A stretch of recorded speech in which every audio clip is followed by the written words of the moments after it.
झारखंड की जमीन के नीचे और ऊपर पानी की ऐसी कहानियां छिपी हैं जो विज्ञान, आस्था और इतिहास को एक साथ जोड़ती हैं। आज हम इन्हीं कहानियों की गहराई में उतरेंगे।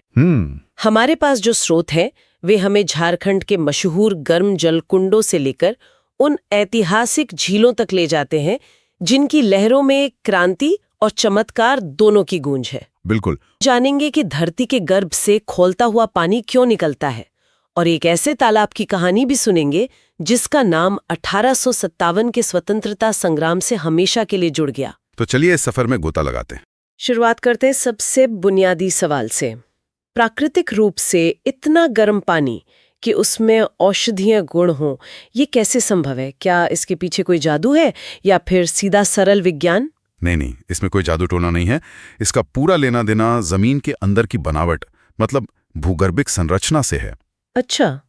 सोचिए, जमीन के नीचे पानी का एक विशाल भंडार है जिसे हम भूमिगत जलस्तर या ग्राउंड वाटर कहते हैं। जब जमीन की सतह और इस जलस्तर के बीच कोई दरार या कमजोर रास्ता बन जाता है तो पानी बाहर निकलने लगता है। ठीक है, तो पानी का बाहर आना तो समझ में आया, लेकिन ये इतना गर्म कैसे हो जाता है? यहीं पर धरती का वो आंतरिक इंजन काम करता है। हम जमीन की सतह से जितना नीचे जाते हैं तापमान उतना ही बढ़ता जाता है। ओके। बहुत गहराई में गर्म पिघली हुई चट्टानें होती हैं जिन्हें हम मैग्मा चेंबर कहते हैं। जब ये भूमिगत जल इन खोलती हुई चट्टानों के संपर्क में आता है या उनके पास से गुजरता है तो वो बुरी तरह गर्म हो जाता है और फिर दबाव से बाहर आ जाता है। बिल्कुल। दबाव के कारण यही गर्म पानी और भाप दरारों से होते हुए सतह पर आ जाते हैं और बन जाता है गर्म जलकुंड। ओके, तो ये धरती की अपनी गर्मी का कमाल है। पर वो जो मान्यता है कि इन कुंडों में नहाने से बीमारियां ठीक हो जाती हैं, क्या उसका भी कोई वैज्ञानिक आधार है? हाँ है। इसका एक ठोस वैज्ञानिक आधार है और वो है पानी में घुले हुए खनिज, खास तौर पर गंधक यानी सल्फर। अच्छा, तो मतलब वो जो एक खास गंध आती है इन कुंडों के पास, वो इसी सल्फर की वजह से होती है। बिल्कुल, वही गंध इसके औषधीय होने का सबसे बड़ा सबूत है। मुझे तो हमेशा लगता था कि वो पानी के गंदा होने की निशानी है। नहीं, जब गर्म पानी चट्टानों के बीच से गुजरता है तो वो उन चट्टानों के मिनरल्स को अपने में घोल लेता है। सल्फर में एंटीबैक्टीरियल और एंटी फंगल गुण होते हैं। यही वजह है कि ये पानी चर्म रोगों, गठिया और दूसरी कई बीमारियों में राहत देने वाला माना जाता है। तो ये सिर्फ आस्था नहीं, इसके पीछे ठोस रसायन शास्त्र है। यहाँ से बात को आगे बढ़ाते हैं और चलते हैं उस जगह की ओर जो इस मामले में झारखंड का सरताज है, सूरजकुंड। यहाँ के आंकड़े तो दिमाग घुमा देने वाले हैं। बिल्कुल। सूरजकुंड सिर्फ झारखंड ही नहीं बल्कि पूरे भारत में अपनी एक खास पहचान रखता है। कहाँ पर है ये? ये हजारीबाग जिले में है, नेशनल हाईवे 19 पर, बरकट्ठा प्रखंड में बेलकप्पी गांव के पास। और इसकी सबसे बड़ी खासियत, जैसा आपने कहा, इसका तापमान है। 1 मिनट, 88 डिग्री सेल्सियस? जी, 88 डिग्री सेल्सियस। पानी तो 100 डिग्री पर उबलता है। मतलब ये तो खौलने से बस जरा सा ही दूर है। इसमें कोई नहा कैसे सकता है? ये तो खतरनाक हुआ। आपका सवाल बिल्कुल जायज है। 88 डिग्री सेल्सियस या कहिए 190 डिग्री फ़ारेनहाइट के तापमान पर सीधे नहाना तो असंभव है। तो फिर? यहीं पर विज्ञान और आस्था का खूबसूरत मेल देखने को मिलता है। प्रकृति ने जो समस्या दी वहीं उसका समाधान भी दे दिया। वो कैसे? यहाँ सिर्फ एक कुंड नहीं है। अच्छा। बल्कि 5 अलग अलग कुंड हैं और सभी के तापमान भी अलग अलग है। सबसे गर्म है सूर्यकुंड जिसका तापमान 88 डिग्री सेल्सियस है। फिर उससे थोड़ा कम तापमान वाला ब्रह्मकुंड है। इसके बाद आते हैं रामकुंड, लक्ष्मण कुंड और सीता कुंड। इनका पानी नहाने के लिए बिल्कुल अनुकूल है, तो लोग अपनी सहन शक्ति और जरूरत के हिसाब से कुंड चुन सकते हैं। कमाल है। और इसका नाम सूरज कुंड क्यों पड़ा? स्रोत बताते हैं कि इसके परिसर में माता शीतला देवी और वो 7 घोड़ों वाले रथ पर सवार भगवान भास्कर यानी सूर्यदेव की प्राचीन प्रतिमा है। ओह, सूर्यदेव के नाम पर? जी, इसी वजह से इसे सूरजकुंड के नाम से जाना जाता है। हर साल मकर संक्रांति पर यहाँ एक बहुत बड़ा मेला लगता है जहाँ दूर दूर से लोग इस औषधीय पानी में डुबकी लगाने आते हैं। सूरजकुंड तो इस कहानी का मुख्य किरदार है, पर यह अकेला नहीं है। स्रोतों में झारखंड के कई और गर्म जलकुंडों की भी एक लंबी सूची है। हाँ, ये दिखाता है कि झारखंड का ये पूरा क्षेत्र भूगर्भिक रूप से कितना सक्रिय है। अगर हम जिलेवार देखें तो एक पैटर्न नजर आता है। जैसे हजारीबाग में ही सूरजकुंड के अलावा 3 और हैं। टाइगर जो बराकर नदी के पास है, कावागांदान्या और हरहद। और धनबाद, जिसे हम कोयला नगरी के रूप में जानते हैं, वहां भी धरती के नीचे इतनी गर्मी है? बिल्कुल। धनबाद में भी 3 महत्वपूर्ण कुंड हैं, टुंडी में बराकर नदी पर ही चरक खुर्द है, दामोदर नदी पर तेतुलिया है और बागमारा प्रखंड में मोर नदी पर सुसुम पानी है। ये नदियां तो इस पूरे क्षेत्र की जीवन रेखाएं हैं। सही कहा। और इन्हीं के आसपास ये भूगर्भिक अजूबे मिलते हैं। बोकारो के दलाही कुंड के बारे में एक बड़ी अनोखी बात लिखी है। कहते हैं कि वहां ताली बजाने पर पानी ऊपर की ओर उठता है। ये कैसे होता है? हाँ, ये एक कमाल की जियोलॉजिकल घटना है। सोचिए, जमीन के नीचे दरारों में गैसें फंसी हुई हैं, जैसे सोडा की बोतल में गैस होती है। जब आप ताली बजाते हैं तो उस आवाज का वाइब्रेशन, वो कंपन, उन गैसों को हल्का सा हिला देता है। बस वही गैसें बुलबुलों के रूप में ऊपर भागती हैं। और ऐसा लगता है मानो पानी आपके इशारे पर नाच रहा हो। बिल्कुल। वाह। इसके अलावा लातेहार, पाकुड़ और दुमका में भी कई कुंडों के नाम है। हाँ, एक पूरी श्रृंखला है। लातेहार के बरवाडिया में तातालोई है। पाकुड़ में 3 प्रमुख हैं, महेशपुर प्रखंड में बारामसिया और शिवपुर सोता, और साथ ही लाडलाउदा। और दुमका? दुमका तो जैसे गर्म जलकुंडों का गढ़ है। मयूराक्षी नदी पर रानी बहल और ताता पानी, गोपिकांदर के पास झरिया पानी, नुनबिल और मोर नदी पर झुमका या भूमका। मतलब ये कोई 1-2 जगहों की बात नहीं है? नहीं, यह सूची बताती है कि पूरे इलाके की जमीन के नीचे एक अलग ही दुनिया चल रही है। धरती के गर्भ की ये गर्मी तो हैरान करती ही है, पर झारखंड की जमीन पर मौजूद शांत और ठंडे पानी के तालाबों की कहानियां शायद इससे भी ज्यादा जादुई हैं। अब बात करते हैं बसंतराय तालाब की। ये तालाब गुड्डा जिले के पथरगामा प्रखंड में है और इसका निर्माण राजा बसंतराय ने करवाया था। ये कोई छोटा मोटा तालाब नहीं, बल्कि 50 एकड़ की विशाल भूमि में फैला है। 50 एकड़? जी, और इसके आकार से ज्यादा विशाल इससे जुड़ी मान्यताएं हैं। हाँ, स्रोतों में 2 बड़ी अनोखी कथाएं हैं। एक तो ये कि इसे कोई तैर कर या नाव से पार नहीं कर सकता था। सही सुना आपने। मान्यता थी कि इसकी गहराई अगम्य है, जिसे नापा नहीं जा सकता।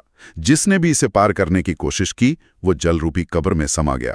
ये कहानी शायद इसकी असल गहराई और खतरों से लोगों को आगाह करने का एक लोक प्रचलित तरीका रहा हो सकता है, बिल्कुल हो सकता है। और दूसरी कथा तो और भी चमत्कारी है, शादी ब्याह के लिए बर्तन मांगने वाली बात। बिल्कुल। कहते हैं कि पुराने समय में जब किसी के घर कोई सामाजिक समारोह होता था, तो लोग तालाब के किनारे जाकर श्रद्धा से बर्तन मांगते थे। और बर्तन मिल जाते थे। चमत्कारिक रूप से उन्हें बर्तन मिल जाते थे। समारोह खत्म होने के बाद लोग बर्तनों को साफ करके तालाब को लौटा देते थे। ये कहानी सुनने में तो बहुत अच्छी लगती है, पर क्या इसका कोई तार्किक या सामाजिक स्पष्टीकरण भी हो सकता है? मतलब?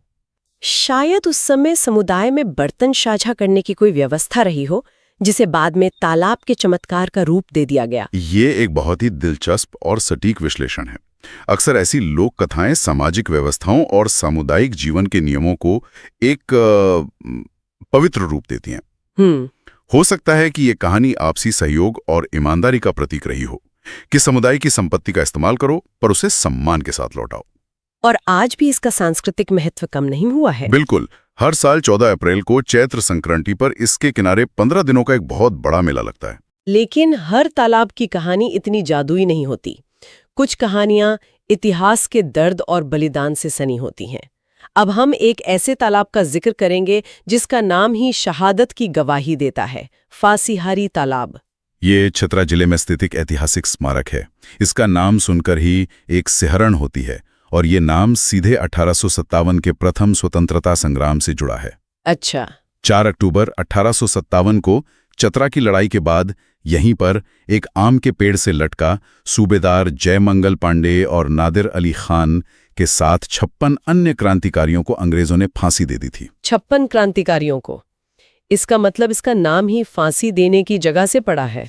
जी, ये सोचना भी मुश्किल है कि जिस जगह को आज हम एक तालाब के तौर पर देखते हैं, वो दर्जनों बलिदानों की गवाह रही है। कुल कितने क्रांतिकारी पकड़े गए थे? स्रोत बताते हैं कि उस लड़ाई के बाद कुल 150 क्रांतिकारी पकड़े गए थे, जिनमें से 56 को यहां सरेआम फांसी दी गई, ताकि विद्रोह की हिम्मत कोई दोबारा ना कर सके। सही कहा। ये तालाब आज सिर्फ पानी का एक स्रोत नहीं, बल्कि छोटा नागपुर क्षेत्र में आजादी की लड़ाई की एक अमिट निशानी है। फांसीहारी तालाब हमें दिखाता है कि कैसे पानी की एक शांत सतह अपने अंदर इतिहास के गहरे और दर्दनाक राज छिपा सकती है। लेकिन पानी हमेशा सिर्फ इतिहास का गवाह नहीं होता, ये आधुनिक जीवन का केंद्र भी बनता है। बिल्कुल। चलिए देखते हैं कि आज के झारखंड में झीलें और सरोवर लोगों के जीवन में क्या भूमिका निभा रहे हैं। जरूर। सबसे पहले रांची की बात करते हैं। जहां शहर के बीचों बीच है स्वामी विवेकानंद सरोवर। जिसे लोग बड़ा तालाब भी कहते हैं। जी, इसकी सबसे बड़ी पहचान है इसके मध्य में स्थापित स्वामी विवेकानंद की 33 फीट ऊंची प्रतिमा, जो आज शहर की शान है। और हजारीबाग और धनबाद की झीलें? हजारीबाग झील का अपना एक अलग इतिहास है। इसे 1831 में ब्रिटिश सरकार ने बनवाया था, यानी ये शहर के नियोजन का एक बहुत पुराना हिस्सा है। वहीं धनबाद की तोपचांची झील, वो 2114 एकड़ में फैली एक बेहद खूबसूरत झील है। और ये तोपचांची वाइल्ड लाइफ सैंक्चुरी के पास है ना? जी बिल्कुल। इसी वजह से ये प्रकृति प्रेमियों के लिए एक बेहतरीन जगह बन जाती है। और जमशेदपुर, जिसे टाटा नगर भी कहते हैं, वहाँ की झीलें तो बहुत प्रसिद्ध है। हाँ, जमशेदपुर एक नियोजित औद्योगिक शहर है और यहाँ की झीलें इस नियोजन का हिस्सा हैं। डिमना झील और हुडको झील, ये दोनों ही शहर के लिए फेफड़ों की तरह हैं। मतलब सिर्फ पर्यटन के लिए नहीं? नहीं, ये सिर्फ पर्यटन और नौका विहार के लिए नहीं, बल्कि शहर के जल प्रबंधन और लोगों के लिए सुकून की जगहें भी हैं। इनके अलावा जयंती सरोवर और डाबो झील भी यहीं हैं। ये उदाहरण है कि कैसे उद्योग और प्रकृति साथ साथ चल सकते हैं।